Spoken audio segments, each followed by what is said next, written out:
எடுத்துக்கோங்கப்பா, அது உங்களுக்கு தான். வேண்டாப்பா. இதுதான் நீங்க பயத்துக்காக குடிக்க போற கடைசி பாட்டில். இந்த போட்டோவை பாருங்க. அம்புலிங்கிறது உண்மையான மிருகமே இல்லை. இந்த ஆளை நாங்கள் மரம் வீட்டில் வச்சு பார்த்தனக்கே சந்தேகப்பட்டோம். இவன் வச்சிருக்கிற ஈட்டி, நகம் இதெல்லாம் வச்சு ஒரு ஆளை கொன்னா மிருகம் அடிச்சு கொன்ன மாதிரியே நம்ப வைக்க முடியும். தம்பிகளா, இன்னும் நீங்க சின்ன பிள்ளையாவே இருக்கீங்க. நீங்க கத்துக்க வேண்டிய விஷயம் நிறைய இருக்கு. அப்பா நில்லுங்க. ஏன் நாங்க சொல்றதெல்லாம் நம்ப மாட்டேங்கிறீங்க? செங்கோட அம்புலியா இருக்க முடியாது. அது எப்படிப்பா அவ்வளவு உறுதியா சொல்றீங்க? செங்கோட சிறையில இருந்த பொழுதும் அம்புலியோட வேட்டை இங்க நடந்துட்டு தானே இருந்தது. உங்களுக்கு இன்னொரு முக்கியமான விஷயத்தை சொல்லட்டுமா? செங்கோட யார் தெரியுமா? அம்புலியோட அண்ணன். என்னது? அம்புலியோட அண்ணனா? செங்கோட யாரை கொண்டுட்டு ஜெயிலுக்கு போனான்னு உங்களுக்கு தெரியுமா? யார? இந்த காலேஜோட வெள்ளக்கார பவுண்டர். உங்க கூட வேலை செஞ்ச தோட்டக்காரன் எடுத்துட்டு போன அம்புலி மறுபடியும் ஒரு தடவை கூட அந்த காலேஜ் பக்கம் வரவே இல்லையா? கூடாதுன்னு தானே நான் கடவுளை கும்பிட்டுக்கிட்டு இருக்கேன். அதுக்கு முன்னெச்சரிக்கையா தானே வெள்ளந்தி தார பூவை காலேஜ் முழுக்க நான் விதைச்சு வச்சிருக்கேன். அது இருந்தா அம்புலி வராதா? வராதுன்றது பூமாவளந்திபுரம் மக்களோட நம்பிக்கை. இந்த செடி இல்லாத வீடே அந்த ஊர்ல இல்லைன்னா பாத்துக்கங்க. இதெல்லாம் நம்பிக்கையா இல்ல மூட நம்பிக்கையான்னு எனக்கு சொல்ல தெரியாது. ஆனா ஒண்ணு, நம்மளை பாதுகாப்பா உசுரோட வச்சுக்க உதவக்கூடிய எந்த ஒரு விஷயத்தையும் நம்புறது தப்பில்லைன்னு நான் நினைக்கிறேன். உசுறு முக்கியம் தம்பி.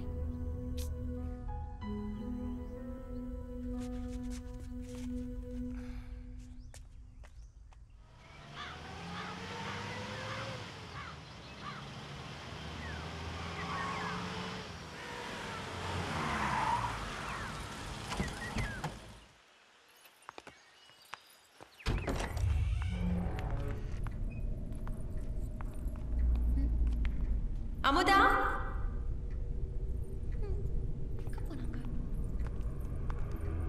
அமுதா, அமுதா,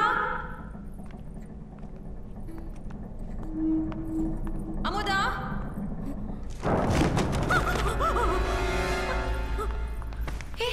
என்னாச்சு?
Very good. இதத்தான் நான் எதிர்பார்த்தேன்.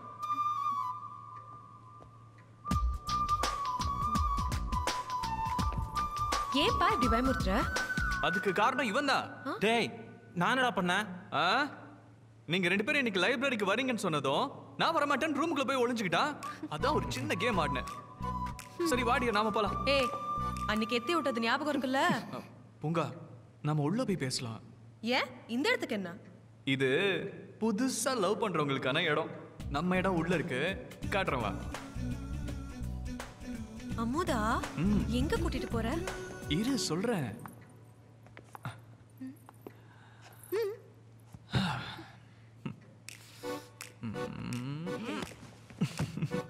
இப்ப நீ எங்க நின்னுட்டு இருக்க தெரியுமா? எங்க? இந்த இடத்தை சுத்தி உலக காதல் காவியங்கள் அத்தனையும் புத்தகமா இருக்கு. இந்த இடத்துல உன்னை நிக்க வச்சு பார்க்கணும்னு ஆசைப்பட்டேன்.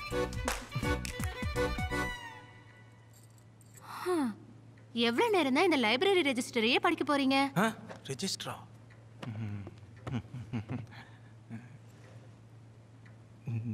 நீ ஏன் என்ன காதலிக்கிற? காதலிக்கிறனா? நான் உங்களை காதலிக்கலையே. ஓ,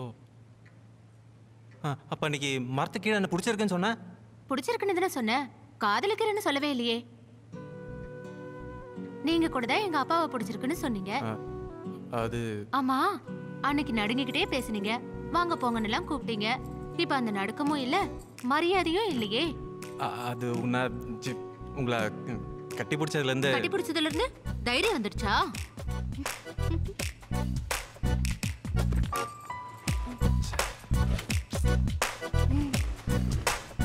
சாரியா? சாரி.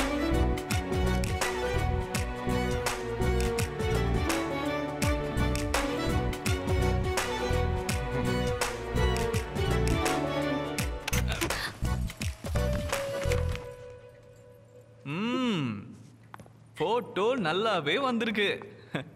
பூங்கா, எனக்கு ஒரு ஃப்ரெண்ட் இருக்கான், ரொம்ப நல்லவன். பொண்ணுங்க வராங்கனாலே 1 கிலோமீட்டர் தள்ளி போய் நிப்பான். அவன் யார் தெரியுமா? யாரு? தோ இந்த போட்டோல இருக்கானே, இவன் தான். ஏய் போட்டோ கொடு. முடியாது. ஏய் குடுடி. அது ஏன் நல்லா தானே இருக்கு, நானே வச்சுக்கிறேன். ஐயோ ப்ளீஸ் குடுடி. எங்க ப்ளீஸ் கொடுத்துருங்க. ஓஹோ, நீங்க என்ன இவளுக்கு சப்ஸ்டிடியூட்டா? ஏங்க நீங்க 2 பேரும் இப்படி வெக்கப்படுறீங்க? பரவாயில்லைங்க, போட்டோவை கொடுத்துருங்க. முடியாது. இவன் தானே போட்டோ எடுத்தான், இவன் கையிலேயே கொடுக்குறேன். வாங்கிக்கோ. போட்டோ கொடுங்க. ஏய் வேணா வராத. வாங்க வா வா. போட்டோ வேணா வா.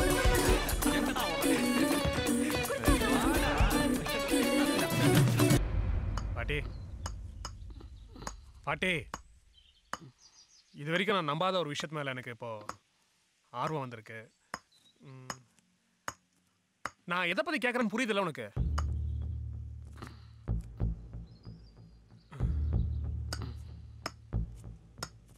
அது இன்னும் தெரில பாட்டி. இப்போ அதோட பேர் சொல்ல கூட எனக்கு ரொம்ப பயமா இருக்கு.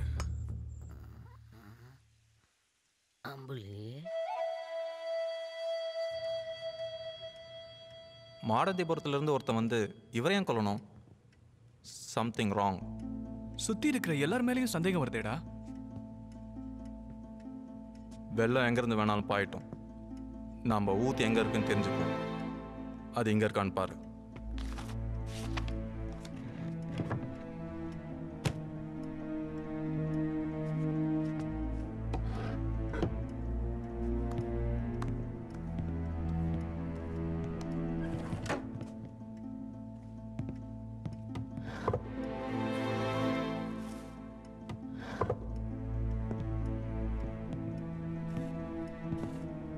டேய், இது பிரின்சிபல் ரூம்ல இருந்த பேப்பர் வெயிட் ஆச்சே.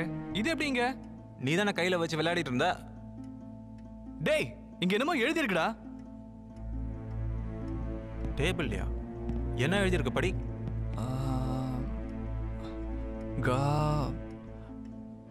காந்தி இன் 1957 சா.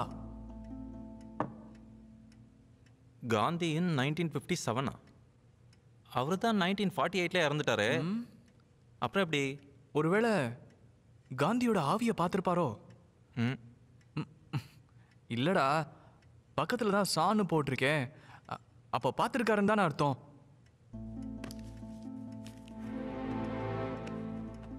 என்னடா தேடுற? ஏதாவது பேப்பர் இருந்தா கொடு. இதை மாற்றி எழுதி பார்த்தா ஏதாவது கிடைக்குதான்னு பார்ப்போம். இந்தா. ஃபோட்டோஸ் வேணாண்டா, வேற ஏதாவது பேப்பர் இருந்தா கொடு.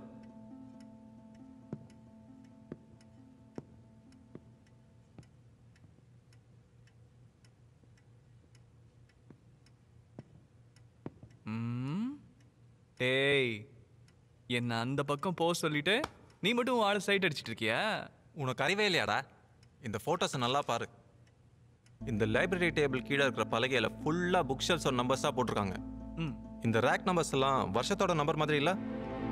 ஆமா. அப்போ 1957ங்கிறதும் ஒரு புக் ரேக் நம்பராக இருக்கலாம் இல்லையா?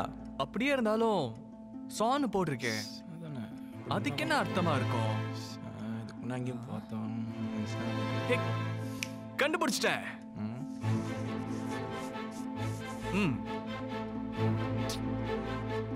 இப்போ நம்ம காலேஜ் பேரு பிரிட்டிஷ் ஃபாதர் பேரு சர் ஆர்தர் வெலிங்டன்.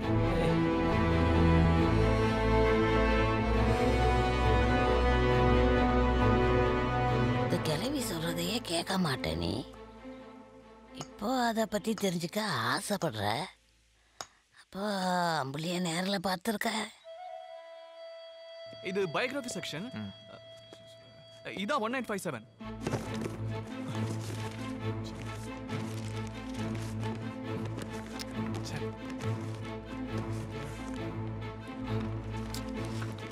டேய் டேய் இது காந்தியோட பயோகிராஃபி. இந்த சாவி வேந்தா, இந்த கதவுக்கு பின்னாடி என்ன இருக்கு?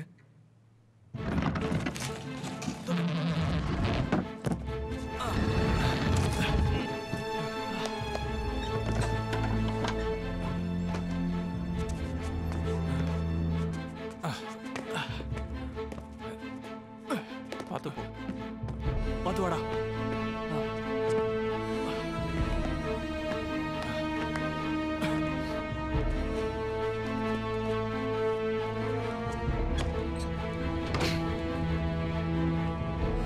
பூட்டி இருக்குடா. சாவி தான் என்கிட்ட இருக்கு. இப்போ நான் உன்னை முழுசா நம்புறேன் பாட்டி. சொல்லு, அம்புலி யாரு? அதை பத்தி தெரிஞ்சுக்கிட்டு என்னடா பண்ண போற? உன்னை மாதிரி பாக்கிடுச்சுன்னு உட்காந்துருக்க மாட்டேன். அதை அழிக்க முயற்சி பண்ணுவேன்.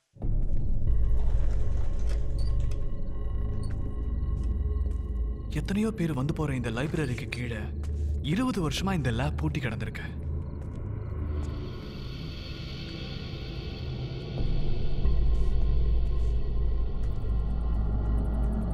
டேய், இதெல்லாம் second world war photos. British father மிலிட்டரியில இருந்திருக்காரு.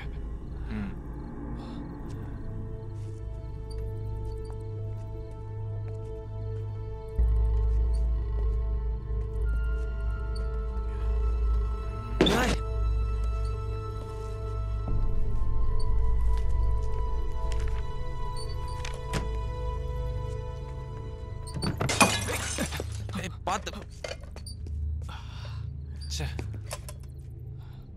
என்னடா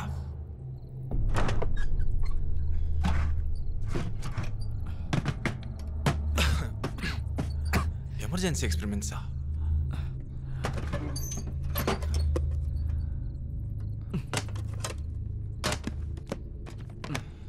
இது என்ன photos?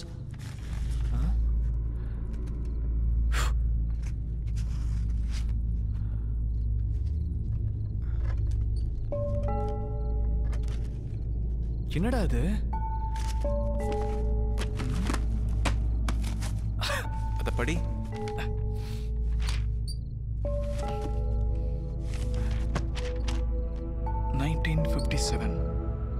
It was an Indian summer. 1957 அது ஒரு இந்திய வெயில் காலம். அப்பொழுது தான் எனக்கு நீண்ட நாளாக நான் செய்ய நினைத்திருந்த பரிசோதனையை செய்து பார்க்கும் சந்தர்ப்பம் கிடைத்தது. ஒரு சராசரி மனிதன் சுமார் 100 ஆண்டுகள் உயிர் வாழ முடியும். ஆனால் எனது ஆராய்ச்சியின் மூலம் கண்டிப்பாக 150 வருடமாவது வாழ்ந்துவிடலாம். அதற்கு நாம் செய்ய வேண்டியதெல்லாம் ஒன்றுதான், அறிவியல் விதிகளை கொஞ்சம் மீற வேண்டும். ஆனால் சரியான சந்தர்ப்பம் இல்லாமல் எந்த ஒரு சாதனையையும் செய்துவிட முடியாது. நான் 2ஆம் உலகப் போரின் போது இராணுவத்தில் விஞ்ஞானியாக இருந்த காலத்தில் எந்த ஆராய்ச்சி செய்வதற்கும் சுதந்திரமும் பணமும் பெரிய மனிதர்களின் ஆதரவும் இருந்தது. ஆனால் நான் இராணுவத்தில் இருந்து ஓய்வு பெற்றதும் உரிமைகளும் முயற்சிகளும் பறிக்கப்பட்டது. குறிப்பாக எனது நேண்டர்தால் பரிசோதனையை செய்ய முடியாமல் போனது. ஓய்வு என்னை தொய்வடைய வைத்ததால் இந்தியாவில் உள்ள எனது கல்லூரியை நடத்த வந்து சேர்ந்தேன்.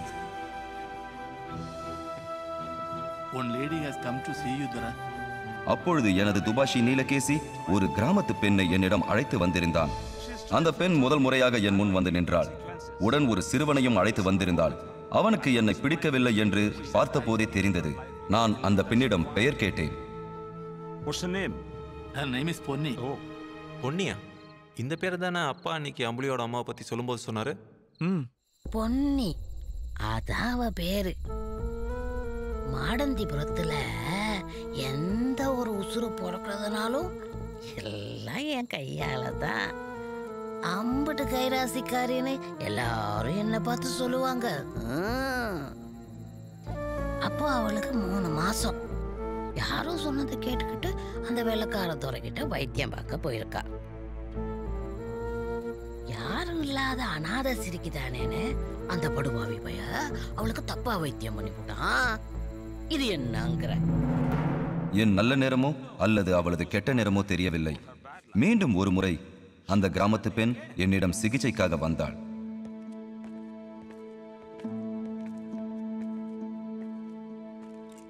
சிகிச்சையில் அவள் கர்ப்பம் தரித்திருப்பது தெரிந்தது. Congratulations, Bunny. You're pregnant. Nee kerba marke. You will soon have a baby brother, or maybe sister. Why is she crying? Her husband died recently, Dora. She is living. சமீபத்தில் கணவனை இழந்து கைம்பெண்ணாய் தன் மகனுடன் தனித்து வாழ்வதை அறிந்து கொண்டதும் எனக்குள் ஒரு வினோத எண்ணம் தோன்றியது. இவளை எனது நியண்டர்தால் ஆராய்ச்சிக்காக உபயோகித்துக் கொள்ள தீர்மானித்தேன். Here, take it. Take it, please take it. எனது அந்தரங்க நண்பன் மூலம் எங்கள் நாட்டு இராணுவ ஆராய்ச்சி கூடத்திலிருந்து நியண்டர்தால் மரபணுக்களை வரவழைத்தேன். ஆதி காலத்தில் அழிந்து போன இந்த மரபணுக்களை நம் மனித மரபணுக்களோடு கலப்பதால் 150 வருடம் வாழக்கூடிய ஒரு புதிய மாற்று மனிதனை இவ்வுலகுக்கு கொண்டு வர முயற்சிகள் செய்தேன். யாருக்கும் சந்தேகம் வராத வண்ணம் அந்த மரபணுவை 3 மாத கர்ப்பிணியான பொன்னியின் சிசுவின் உடலில் செலுத்தினேன்.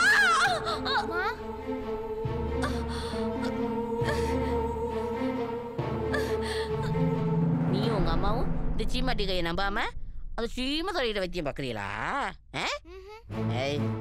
அந்த பெண் அடிக்கடி என் பரிசோதனைக்கு வர வேண்டும் என்று இராணுவத்தில் போர்க்கைதிகளுக்கு கொடுக்கும் போதை மருந்தை அவளுக்கு நான் கொடுத்தேன். அதன் சீற்றம் அவளை என்னிடம் இழுத்து வந்தது. நானும் தடையின்றி எனது பரிசோதனைகளை நடத்தி கொண்டேன்.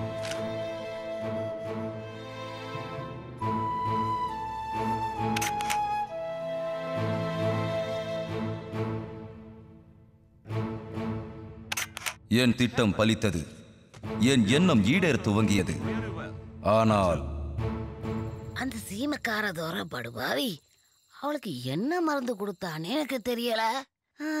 அவ வலிய கட்டுப்படுத்தவே முடியல. அவ பையனை கூட்டிக்கிட்டு அடிக்கடி அந்த டாக்டரை பார்க்க போயிடுவா பாவி மனுஷி.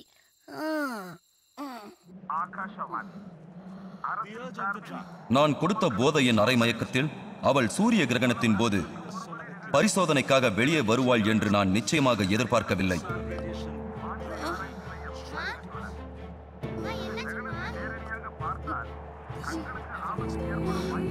அன்றுதான் எனது பரிசோதனையின் விளைவு திசை திரும்பியது.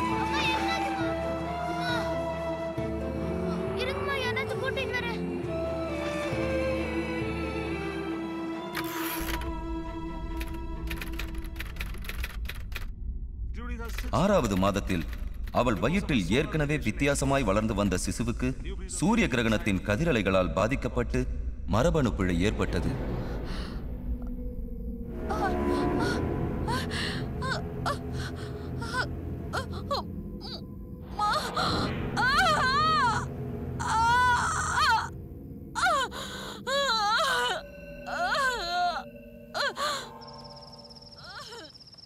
எல்லாம் நல்லபடியா நடக்கும். பயப்புத்து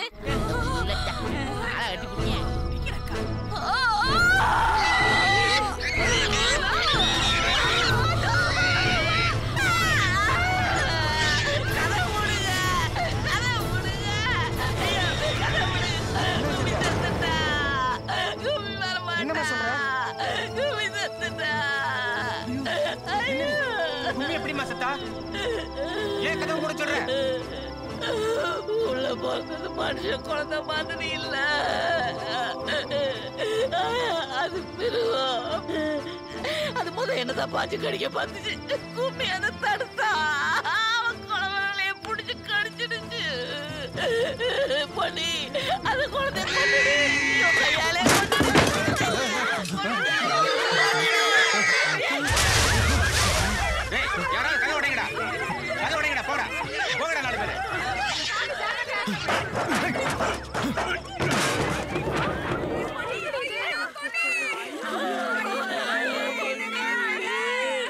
நான் பார்த்த பிரசவடைய எனக்கு ரொம்ப கவலையா இருக்கு.